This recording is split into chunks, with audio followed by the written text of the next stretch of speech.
Hi everyone, author Deanna L. Wallace here, and I want to talk to you today about the masterclass of covert malignant narcissism. The topics that I'm going to be highlighting are retaliatory hoarding, medical manipulation, financial gaslighting, and pity play.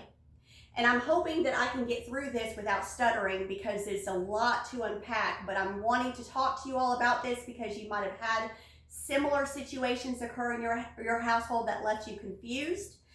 This was always one of those what in the hell has happened here moments for me, and through researching what happens with covert malignant narcissists, I have the answers now. So I just wanted to talk to you about this to share my story that might be similar to yours, okay? All right. Some of you know that I have discussed that my mother had me drugged through the judicial system and took custody of my children after my first divorce. Okay, and 5 years later, it took me 5 years to get back custody of my children. 5 years later, they decided that since they no longer had custody of the children, that they were going to move into a much larger house. Ironic how that worked, but now they found this 5-bedroom, 3-bath house with 2 living rooms, a swimming pool, a laundry facility, a big kitchen, a dining area, all stacked with attic space, closet space, everything like that. Okay, so anyway, so here they are now, and they're in this new house, and my mother has always enjoyed thrift store shopping, yard sailing, and I'm not really sure how my father was unaware of all of the things that she collected in order to stuff and store in these areas of storage in this 5-bedroom, 3-bath house. But by the time they decided to move again, because my mother was diagnosed with COPD and it was now becoming hard for her to move up and down the stairs, by the time he realized that there was so much stuff that was stored in storage, which is, by the way, this is hoarding, okay? So much stuff stored away in storage that other people could have used. He told my mother that he felt convicted because other people could have been using it. And that comment brought my mother into oblivion. I mean, she went just batshit crazy over it. Okay, this is what transpired after one comment like that happened in my household. This is just one episode, y'all, that I am aware of, but it's a big one. She ended up taking herself off of oxygen, and during this time, my mom and dad were supposed to be gathering all the things that they needed to gather in order to have a huge yard sale because they were now moving into a much smaller house. Okay, they needed a ground floor house for her to eat. It'd be more easy for her to get around in. And so anyway, so now she's taken herself off of oxygen, and she ends up being hospitalized.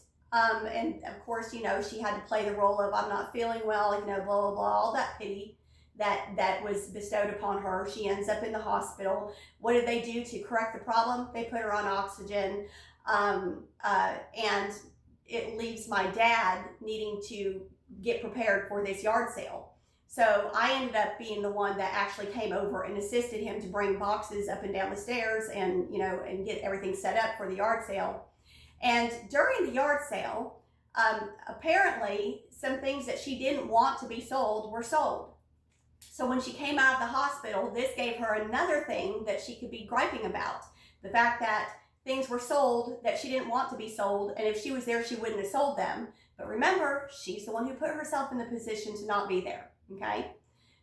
So then her actions on that were to get rid of, because she was so angry, she got rid of her mother's crochet blankets and her mother's dishes that she had held on to for 40 years because, well, I don't need them and there's not going to be any room in the house. And this is like a gaslighting technique that gets used, again, to attempt to get more pity for themselves, but they end up harming themselves sometimes in the process of trying to get pity of themselves, i.e. the no oxygen, i.e. selling off 40 years worth of memory, you know. Okay.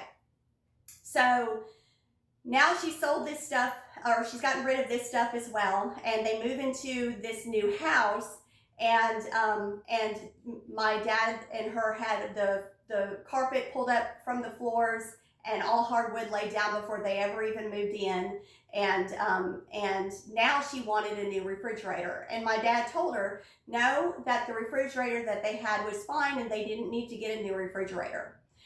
So this ended up becoming a thing as well.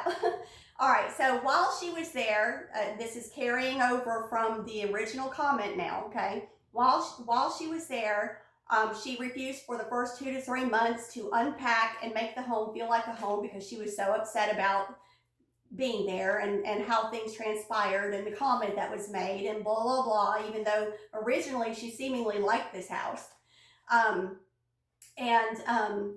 And she ended up saying to me, talking with me one day when I was in the vehicle with her and telling me that she was worried about their finances. And when I asked her why she was worried about their finances, she proceeded to tell me because my dad wouldn't allow her to get a new refrigerator. And I was like, well, Mom, recalling all of this, that she's always been in control of the finances. She's always been in control of all of the checkbooks.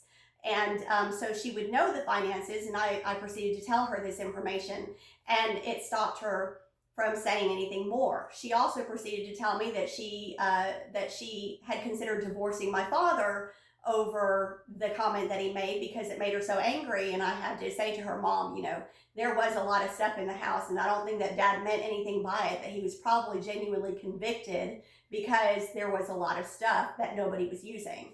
And then that stopped her too. So her next step was that she was going to take a 2-week trip up to New York to visit with her family.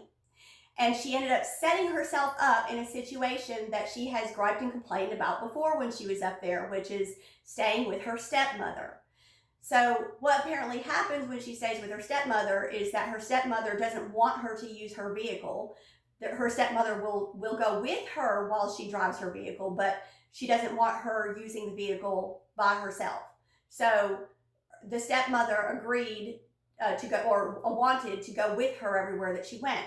And again, this was the same scenario. The stepmother wanted to go with her everywhere that she went, and this gave her more to complain about. So I said to my mom, I said, Mom, why did you even do that? You know that it's that way. Why didn't you stay with your brother? That stopped it. Then the other one that I said to her, you could have also rented a vehicle of your own. Why didn't you do that? And again, that stopped her.